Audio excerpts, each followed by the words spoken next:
Selamat pagi dan salam sejahtera buat kita semua.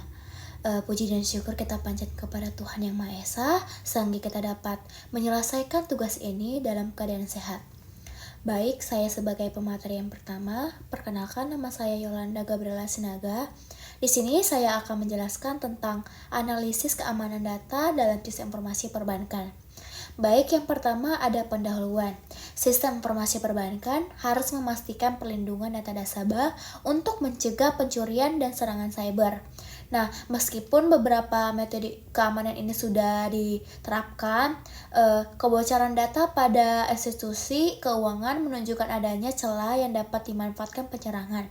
Nah, oleh karena itu, analisis keamanan data sangat penting untuk mengidentifikasi risiko dan mengembangkan strategi mitigasi yang efektif. Nah, di sini ada hardware komponen. Di sini kita bisa menerapkan hardware komponen ini, yaitu ada 4, yaitu mengidentifikasi resiko keamanan data. Contohnya seperti kita melakukan percobaan pembobolan rekening menggunakan email palsu. Nah, yang kedua adalah mengevaluasi teknologi yang digunakan. Contohnya seperti memverifikasi sidik jari saat login. Terus yang ketiga ada meneliti kelemahan dalam sistem keamanan. Contohnya seperti menganalisis celah dalam sistem dalam keamanan aplikasi. Dan yang keempat ada meningkatkan kesadaran nasabah. Contohnya seperti menonton tips hindari penipuan. Pada slide yang keempat, kita akan membahas tentang metode penelitian yang digunakan dalam analisis keamanan data dalam sistem informasi perbankan. Penelitian ini menggunakan metode kualitatif dengan pendekatan studi literatur. Metode kualitatif adalah pendekatan yang berfokus pada pemahaman fenomena sosial dan perilaku manusia. Dalam konteks ini, kita menggali informasi lebih dalam mengenai praktik keamanan data yang diterapkan oleh institusi perbankan. Tujuan penggunaan metode ini adalah untuk memahami lebih jauh tentang bagaimana bank melindungi data nasabah melalui teknologi, kebijakan, dan prosedur yang mereka terapkan. Selain itu, metode kualitatif membantu kita mengidentifikasi kelemahan atau tantangan dalam sistem keamanan yang mungkin tidak terlihat melalui pendekatan kuantitatif, serta untuk mendapatkan perspektif dari nasabah tentang kepercayaan mereka terhadap layanan perbankan.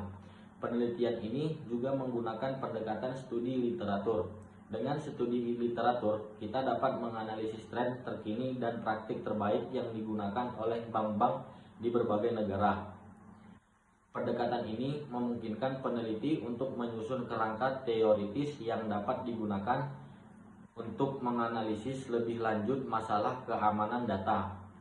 Fokus utama dari penelitian ini adalah untuk melihat praktik keamanan yang diterapkan oleh bank-bank, seperti metode autentikasi, enkripsi data, dan deteksi ancaman.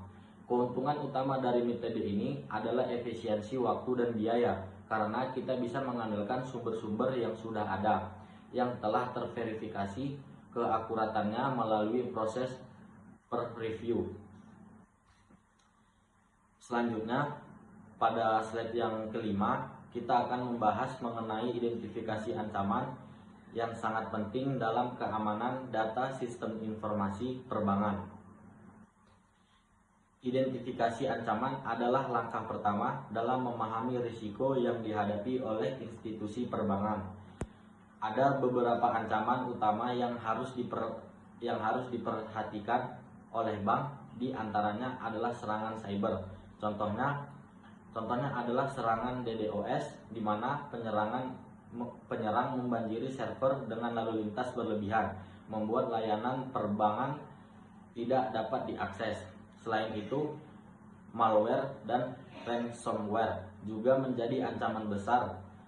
Malware dapat merusak atau mencuri data sensitif, sedangkan ransomware mengenkripsi data dan meminta tebusan untuk mengembalikannya, yang dapat menyebabkan kerugian finansial yang besar. Ancaman lainnya adalah pencurian data yang bisa terjadi baik melalui hacking maupun dari dalam organisasi, di mana karyawan atau mantan karyawan yang memiliki akses ke data sensitif mencuri informasi pribadi nasabah.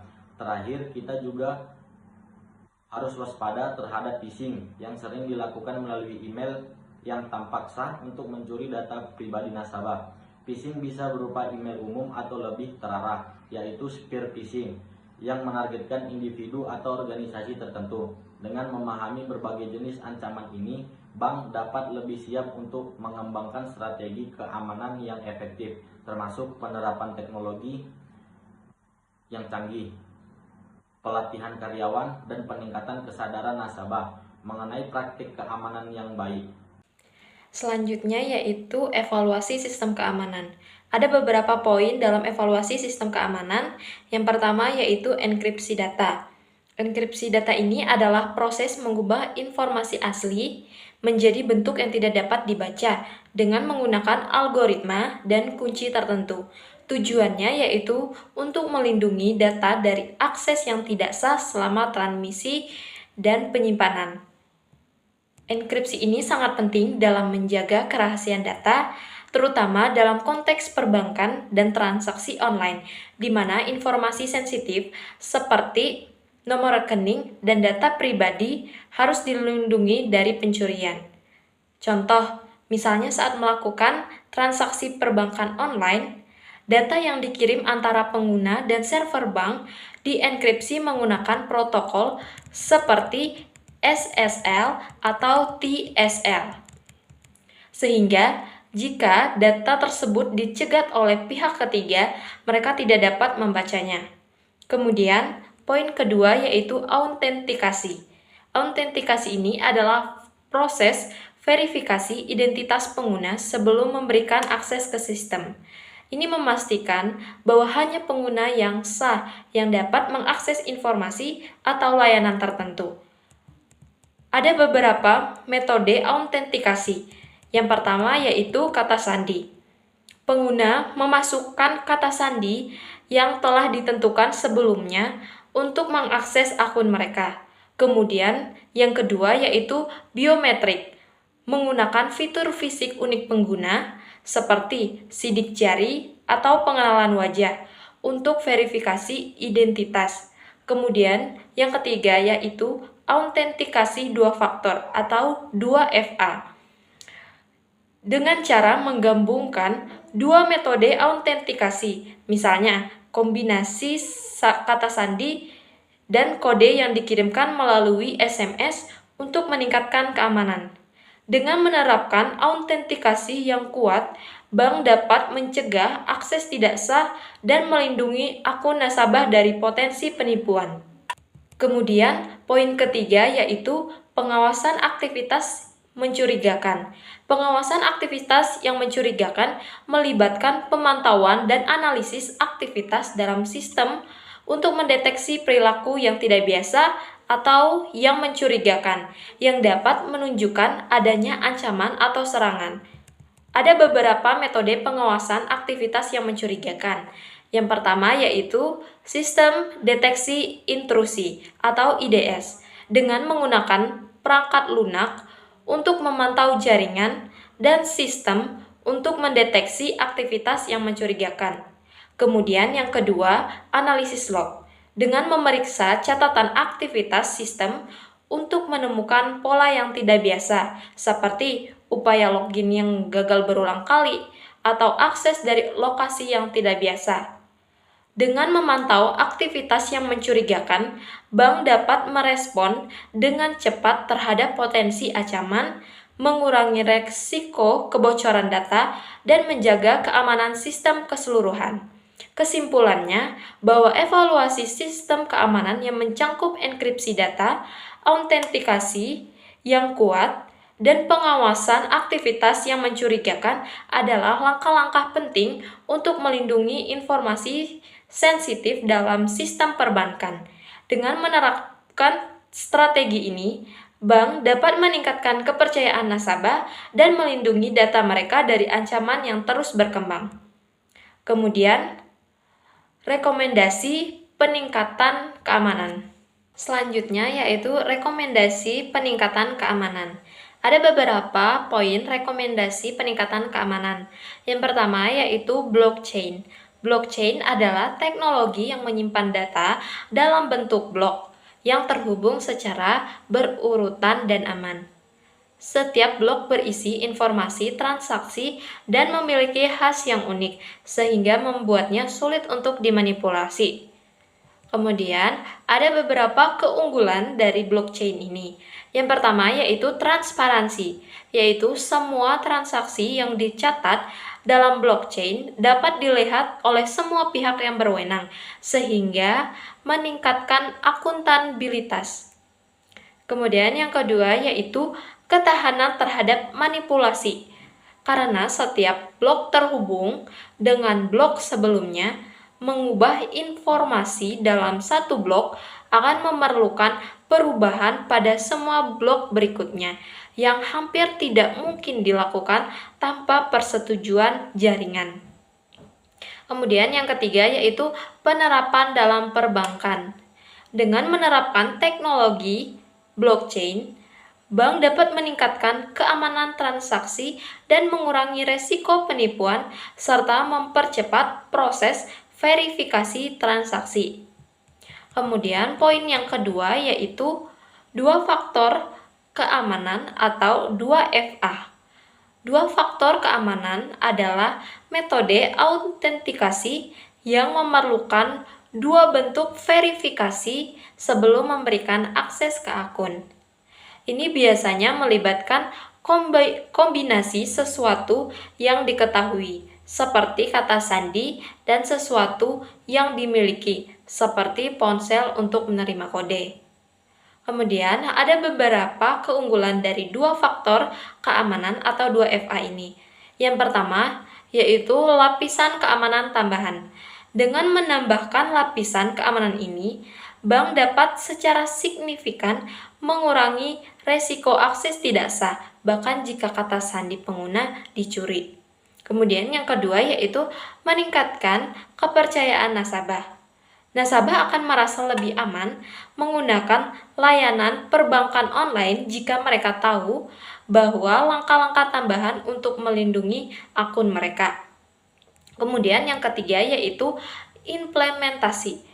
Bank harus mendorong nasabah untuk mengaktifkan 2FA dan menyediakan panduan yang jelas tentang cara melakukannya. Kemudian, poin yang ketiga yaitu pengujian keamanan berkala. Pengujian keamanan berkala melibatkan audit dan evaluasi sistem secara rutin untuk mengidentifikasi dan memperbaiki kerentanan yang mungkin ada. Ada beberapa metode pengujian keamanan berkala, yaitu pertama, penetration testing, yaitu menggunakan teknik yang sama yang digunakan oleh penyerang untuk menguji keamanan sistem dan menemukan celah yang dapat dimanfaatkan. Kemudian metode kedua yaitu vulnerability assessment, yaitu melakukan analisis untuk mengidentifikasi dan menilai kerentanan dalam sistem. Dengan melakukan pengujian keamanan secara berkala, bank dapat memastikan bahwa sistem mereka tetap aman dari ancaman baru dan dapat memperbaharui langkah-langkah keamanan sesuai kebutuhan. Kesimpulannya yaitu rekomendasi peningkatan keamanan yang mencangkup penerapan teknologi blockchain, autentikasi dua faktor, dan pengujian keamanan berkala adalah langkah-langkah strategis yang dapat membantu bank melindungi data nasabah dan meningkatkan kepercayaan terhadap layanan perbankan.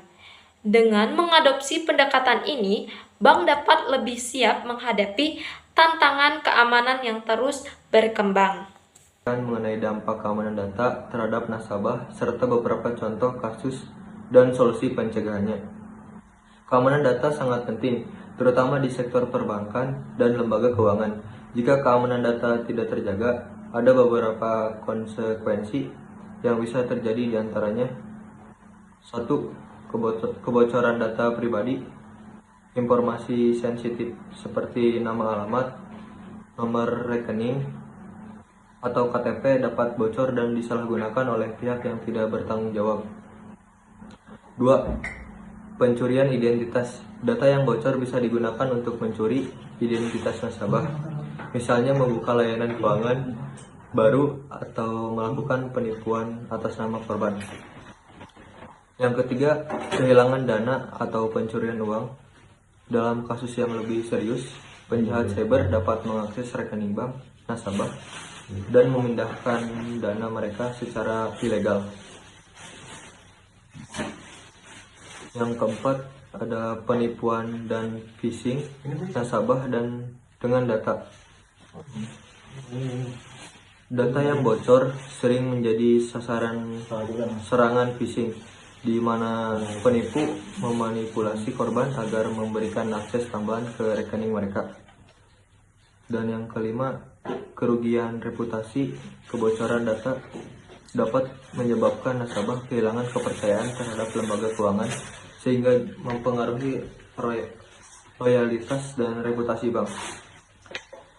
Contoh kasusnya, salah satu kasus yang terjadi di Indonesia adalah kebocoran BRI pada tahun 2021.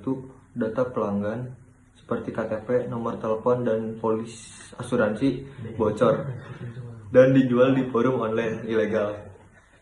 Hal ini tentu meresahkan nasabah karena data tersebut bisa disalahgunakan untuk penipuan. Solusi pencegahannya adalah untuk yang pertama, menerapkan enkripsi data di semua sistem penyimpanan. Yang kedua, memperkuat autentikasi multifaktor untuk melindungi akses rekening. Yang ketiga, meningkatkan kesadaran nasabah tentang keamanan data, misalnya tidak membagikan OTP atau PIN. Yang keempat, melakukan audit keamanan cyber secara berkala. Dengan solusi ini, kita berharap keamanan data dapat lebih terjaga dan nasabah bisa merasa aman. Selanjutnya saya akan membahas tentang kebijakan dan regulasi yang berperan dalam menjaga keamanan data. Yang pertama, kebijakan keamanan data. Kebijakan keamanan data adalah serangkaian aturan dan tindakan yang diterapkan untuk melindungi informasi dari berbagai ancaman. Tujuan dari kebijakan ini meliputi 1. Identifikasi ancaman.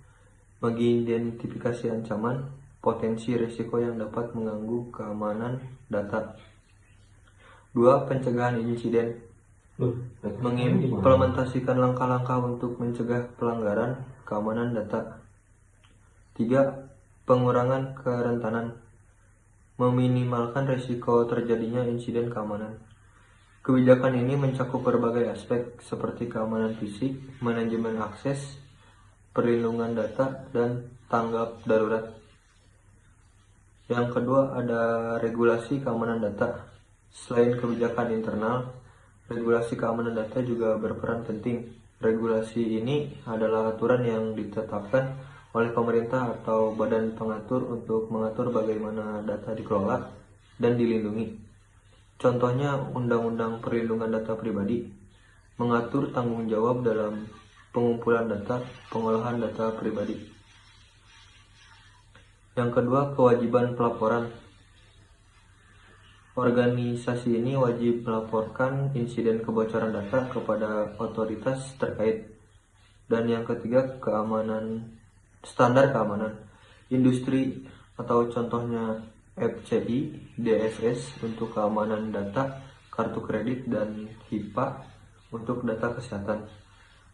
Tujuan regulasi ini adalah memastikan integritas, keresahan, dan ketersediaan data, serta menjaga kepercayaan publik terhadap teknologi informasi.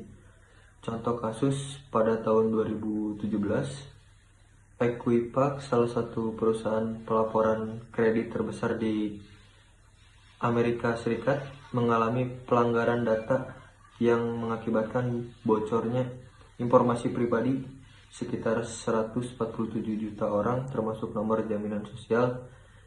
Hal ini disebabkan oleh kelemahan dalam sistem perangkat lunak mereka yang tidak diperbarui dengan benar.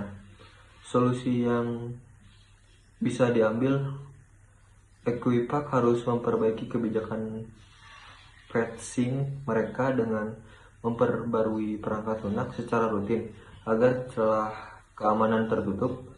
Mereka juga meningkatkan sistem pemantauan dan pengawasan terhadap data sensitif.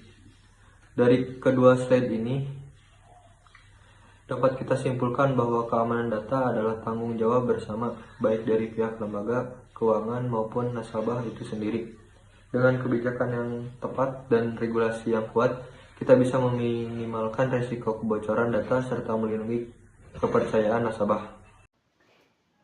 Untuk lebih memperkuat keamanan data kita, saya ingin menyampaikan beberapa tips dan saran yang dapat kita terapkan dalam kehidupan sehari-hari. Yang pertama ada autentikasi dua faktor atau 2FA. Menggunakan metode ini sangat penting untuk meningkatkan lapisan perlindungan di akun kita. Dengan 2FA, tidak hanya kata sandi yang dibutuhkan untuk mengakses akun, tetapi juga konfirmasi tambahan seperti kode verifikasi, yang membuat sistem lebih sulit untuk dibobol oleh pihak yang tidak bertanggung jawab. Yang kedua ada enkripsi data. Pastikan bahwa setiap transaksi data pribadi dan keuangan kita dilindungi dengan enkripsi yang kuat. Ini adalah langkah efektif untuk menghindari risiko penyadapan informasi yang dapat dimanfaatkan oleh pihak yang tidak bertanggung jawab. Yang ketiga ada blockchain. Teknologi ini memberikan transparansi dan keandalan dalam sistem yang memerlukan tingkat keamanan tinggi, seperti pada transaksi perbankan atau pengelolaan data sensitif. Dengan menggunakan blockchain, kita dapat meminimalisir potensi penipuan atau manipulasi data. Yang keempat, pengujian keamanan berkala. Setiap sistem harus menjalani audit dan pengujian secara rutin untuk mendeteksi dan mengatasi celah-celah keamanan. Pembaruan sistem dan patching sangat penting untuk melindungi kita dari ancaman baru yang terus berkembang. Dan yang terakhir adalah edukasi nasabah. Banyak pelanggaran terjadi karena kurangnya pemahaman atau kelalaian pengguna. Oleh karena itu, penting untuk selalu mengedukasi nasabah tentang keamanan dasar, seperti menghindari penggunaan wifi publik saat bertransaksi dan menjaga kerahasiaan informasi pribadi mereka.